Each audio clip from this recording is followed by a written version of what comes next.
దేవుని ఘనమైన నామమునకు స్తోత్రములు. ఈ వాగ్దానం వింటున్న మీకందరికీ మన ప్రభువును ప్రియ రక్షకుడైన యేసుక్రీస్తు నామములో శుభములు, మా హృదయపూర్వకమైన వందనములు తెలియచేస్తున్నాం. ఈరోజు దేవుని వాగ్దానం కీర్తనల గ్రంథం 11వ కీర్తన 7వ వచనం. యెహోవా నీతిని ప్రేమించువాడు, యథార్థవంతులైన మీరు ఆయన ముఖదర్శనము చేసేదరు. ఈ మంచి వాగ్దానం వింటున్న మనందరి వినికిడిలో మన మంచి దేవుడు నెరవేర్చునుగాక. ఆమేన్. ప్రియ దైవ జనాంగమా,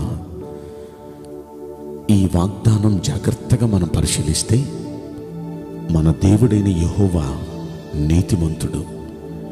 ఆయన నీతిని ప్రేమించేవాడు. అలా ఎవరైతే నీతిని ప్రేమిస్తూ ఉంటారో, నీతిని ప్రేమించేవారు ఆయన ముఖదర్శనం చూస్తారు. ఎందుకంటే మన దేవునికి నీతి అంటే ఎంతో ఇష్టం. బైబిల్ గ్రంథంలో మనం పరిశీలిస్తే నీతిమంతులు ప్రార్థన చేయడానికి మోకరిస్తే ఆయన కన్నులు వారి మీదే పెడతాడంట. ఆయన చెవులు కూడా వారి ప్రార్థనలకు ఒగ్గి ఉంచుతాడంట. 34వ కీర్తనలో 15వ వచనంలో ఈ మాట మనం చూడొచ్చు. అంటే మనం మోకరించినంతసేపు ఆయన కన్నులు మన మీదే ఉంటాయి, ఆయన చెవులు మన ప్రార్థనల వైపు ఒగ్గి ఉంటాయి.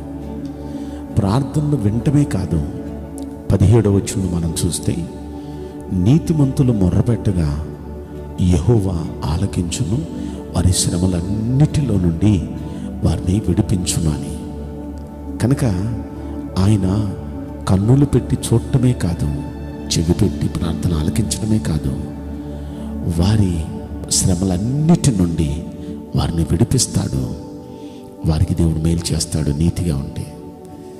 యాకోబు పత్రికలో 5వ అధ్యాయము 17వ వచనంలో నీతిమంతుని విజ్ఞాపన మనఃపూర్వకమైనదై బహు బలంగా వెళ్ళిపోతుందంట దేవుని సన్నిధికి. అంటే నీతిమంతునిగా మనం ఉండి మనం విజ్ఞాపన చేస్తే ఆ విజ్ఞాపన దేవుని సన్నిధికి బహుబలంగా వెళ్ళిపోతుంది. కాబట్టి అలా బలంగా దేవుని దగ్గరికి మన ప్రార్థన వెళ్ళిపోవాలంటే మన విజ్ఞాపన అది మనఃపూర్వకంగా నీతిమంతునిదై ఉండాలి. కనుక నీతిని ప్రేమించే దేవుడు ఆయన నీతిమంతుడు. కనుక మనం కూడా నీతిగా మనం ఉంటే ఖచ్చితంగా మన విజ్ఞాపన ఆలకిస్తాడు, జవాబిస్తాడు. నీతిమంతుని తల మీదికి ఆశీర్వాదములు వచ్చును అని సామెతల గ్రంథం 10వ అధ్యాయం 6వ వచనంలో చూస్తాం. మన తల మీదికి ఆయన ఆశీర్వాదాలు దిగొస్తాయి. కనుక ఆయన దగ్గర మనం నీతిమంతునిగా ఉండటం ఎంత మేలు మనకి. రెండవది, యథార్థత అంటే ఆయనకు చాలా ఇష్టం. యథార్థవంతులంటే ఆయన ఇష్టపడతాడు. మొదటి దినవృత్తాంతముల గ్రంథంలో 29వ అధ్యాయంలో 17వ వచనం మనం చూస్తే దావీదు అంటాడు, దేవా, నీవు ప్రతి ఒక్కరి హృదయాన్ని పరిశోధన చేస్తూ యథార్థంగా ఉన్న వారి యందు నువ్వు ఇష్టపడుచున్నావని నేను ఎరుగుదునయ్యా. కనుక నేనైతే యథార్థంగా ఉండి ఇవన్నీ చేస్తున్నాను అంటాడు. అంటే భక్తి చేసే మనం యథార్థంగా ఉండి భక్తి చేస్తే ఆయన ఇష్టపడతాడు మన జీవితాన్ని. ఆయన తప్పక ఆయన ముఖ దర్శనం మనకు కనబరుస్తాడు.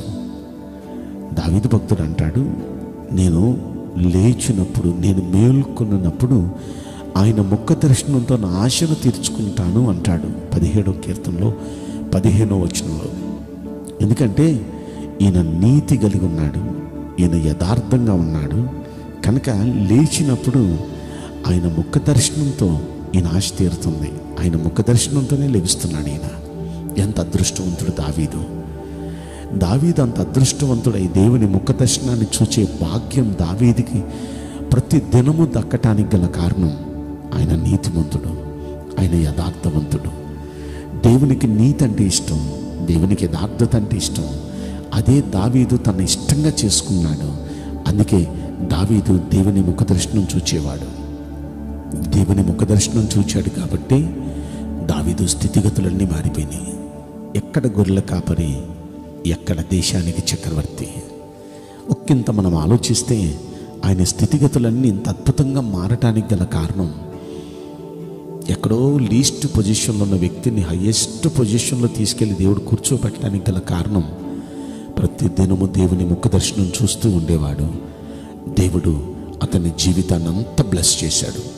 ఈరోజు నీ వాగ్దానం వింటున్న ప్రతి ఒక్కరి జీవితాన్ని అలా హెచ్చించబోతున్నాడు. ప్రతి ఒక్కరికి ఆయన ముఖ దర్శనం కనపరచబోతున్నాడు. ఆయనకి వాళ్ళు వీళ్ళు అనే తేడా లేదు. ఒకటే ఆయన చూచేది, మనం నీతిగా ఉండి మనం యథార్థంగా ఉంటే ఖచ్చితంగా ఆయన తన ముఖ దర్శనం మనకు చూపించి మనల్ని హెచ్చిస్తాడు. ఈ వాగ్దానం వింటున్న మనలో ప్రతి వ్యక్తిని దేవుడు తన ముఖ దర్శనం కనపరిచి హెచ్చించునుగాక. ఆమేన్. నేను మీకోసం ప్రార్థన చేయబోతున్నాను. పరిశుద్ధుడా, ప్రేమగల యేసురాజా, మీ పరిశుద్ధ బంగారు పవిత్రమైన నామమునకు నిండు మనసుతో కోట్ల కొలదిగా స్తుతులు, స్తోత్రములు, వందనాలు చెల్లిస్తున్నాం. మీ భక్తుల జీవితాల్లో ప్రభువా, దయచేసి మీ ముఖ దర్శనం చూచే భాగ్యం నీ బిడ్డలకు కనపరచండి. ఎవరు నీ ముఖ దర్శనం చూస్తారో వారిని మీరు హెచ్చిస్తారు, ధన్యులుగా చేస్తారు. అలాంటి ధన్యత ఈ వాగ్దానం వింటున్న ప్రతి బిడ్డకు మీరు అనుగ్రహించి మీరు ఆశీర్వదించమని ఈ కొద్ది మనవులు నజరుడైన యేసుక్రీస్తు ప్రశస్తమైన నామములో మిక్కిలి వినయముతో ప్రార్థించి బ్రతిమలాడి వేడుకుంటున్నాం ప్రియ పరలోకపు తండ్రి. ఆమేన్. May God bless you all. Thank you.